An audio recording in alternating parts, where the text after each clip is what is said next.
इस वीडियो में पढ़ने वाले हम कि द्विघात बहुपद या फिर द्विघात समीकरण का मान या मूल या शून्य कैसे निकालते हैं, यानी कि इसका x का वैल्यू हमको निकालना है कितना होगा। और अभी देखेंगे इसका नाम क्या है। अभी तो इसका नाम है अभी द्विघात बहुपद। क्या है इसका? द्विघात बहुपद इसका नाम है। और यहीं पे हम क्या कर देंगे, इसके बराबर बैठा देंगे 0, तो क्या हो जाएगा, ये द्विघात समीकरण हो जाएगा। क्या हो जाएगा? द्विघात समीकरण। समीकरण में ध्यान रखना है, समीकरण में इक्वल टू का सिंबल रहता है और एक साइड दोनों साइड दिख रहता है, एक साइड 0 रहता है या फिर कोई नंबर भी दे सकता है वहाँ पे। यानी कि द्विघात समीकरण की बात करते हैं तो इक्वल टू यहाँ पर रहता है समीकरण में, लेकिन द्विघात बहुपद का बात करेंगे बहुपद का, तो बहुपद में इक्वल टू नहीं रहता है। बहुपद है और समीकरण थोड़ा समझ गए क्या होता है।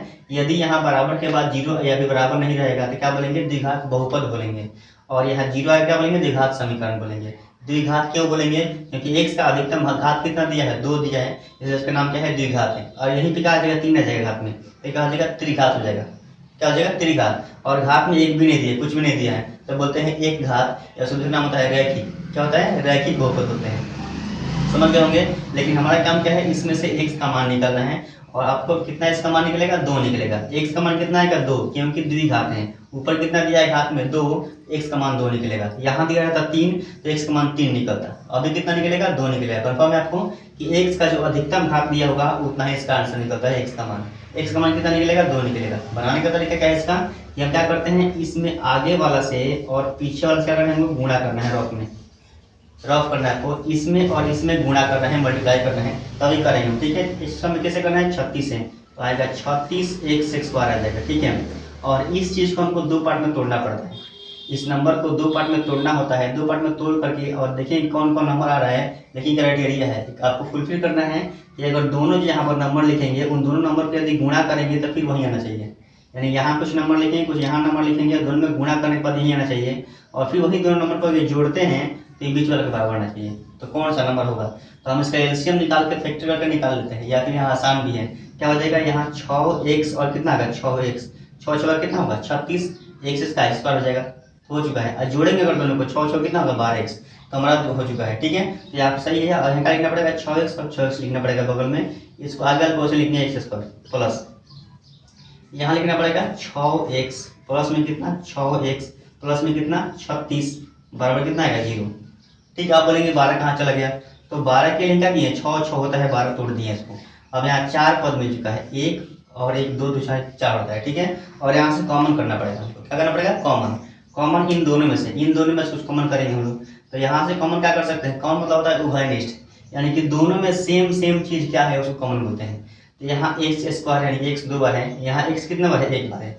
6 बार नहीं है, x 1 बार है। गुना में होता है, उसको बोलते हैं x 1 बार, x 2 बार। तो यहाँ से x दोनों में से कॉमन निकालेंगे हम लोग। यहाँ बचेगा x 1, x 2 था, 1 निकल चुका है बाहर, 1 बचेगा, प्लस लिखेंगे। यहाँ से x निकल कर खाली 6 बचेगा। घेर देना है बगल में, इसका काम खत्म हो चुका है। प्लस लिखना पड़ेगा। अब इन दोनों में से वही काम करना है, देखना है दोनों में कौन कौन जो चीज़ है सेम है। तो सेम क्या है? यहाँ 6 है, यहाँ भी 6 है, तो नहीं निकालेगा। गुणा में, मल्टीप्लाई में देखना है। 6 6 का 36, यानी कि 6 के टेबल में ये आएगा, तो 6 नहीं निकलेगा बाहर यहाँ से, तो लिख देंगे 6। तो यहाँ बचेगा बस x, और 36 में से 6 निकालेगा कितना आएगा? 30, तो गलत हो जाएगा वो। आप लोग क्या करते हैं कि 36 लिखा है, इसमें से कितना निकाल दिए? 6, तो लिख देंगे 30, तो गलत हो जाएगा। आपको मल्टीप्लाई करना है, यानी कि 6 में से 36 में से क्या निकाले हैं? 6, यहाँ बचेगा 6 6 6 का 36, गुणा करना पड़ता है, 6 6 का 36 हो जाएगा। ठीक है, अब देखिए आपको यहाँ पर चीज़ क्या करना है कि देखना है कि हमारा सही गलत है, जो बना रहे हैं वो सही है गलत है। तो सही करने चेक करने के लिए यहाँ पर जो घेर के लिखेंगे ये दोनों बराबर होना चाहिए। x प्लस 6 या दोनों बराबर आएगा तो बोलेंगे सही, नहीं तो गलत हो जाएगा। तो हमारे क्या भी सही है, कोई दिक्कत नहीं है। अब इन दोनों को लिख देंगे बाहर, इधर x प्लस 6 लिख देंगे। जो घेर के लिखे हैं उसको बाहर निकाल देना है। आई टू, फिर यहाँ जो छूटा है आगे कितना छूटा है? x प्लस में कितना छूटा है? 6, तो फिर लिख देंगे प्लस 6 और बराबर से आएगा 0 आएगा। अब क्या करना है साथ, हमको x का वैल्यू निकालना है यहाँ से। तो क्या करना पड़ेगा जी, हमको ये 0 क्या है? दोनों में कर देना है बराबर। x प्लस 6 बराबर 0, और फिर यहाँ भी x प्लस 6 बराबर 0 हो जाएगा। ये 0 देखिए बराबर, इन दोनों के बराबर में ये है, यानी कि इसके भी बराबर में ये, इसके दोनों में ये है, दोनों में कॉमन है, ये दोनों को देना पड़ेगा अलग अलग। x का मान निकालेंगे तो 6 किस में दिया है? प्लस में आ जाएगा, माइनस में। यहाँ से भी कितना है? माइनस में आ जाएगा 6x का है। ये कहाँ जगह? इसको हम बोलते हैं आंसर निकालनी है। x का मान कितना आ गया? 2 आ गया। ये अलग अलग भी आता है, बराबर भी आता है, कोई दिक्कत नहीं है। इसी को बोलते हैं अल्फा, इसका बोलते हैं बीटा, शून्य बोलते हैं, इसको मान भी बोलते हैं, बहुत लोग मूल भी बोलते हैं कि इसका मूल निकालिए, मान निकालिए, शून्य निकालिए, सेम सब चीज होता है, ठीक है। तो इसको हम ऐसे निकालते हैं और ऐसे किसी भी क्वेश्चन को बना सकते हैं, कोई भी कैसा भी क्वेश्चन हो।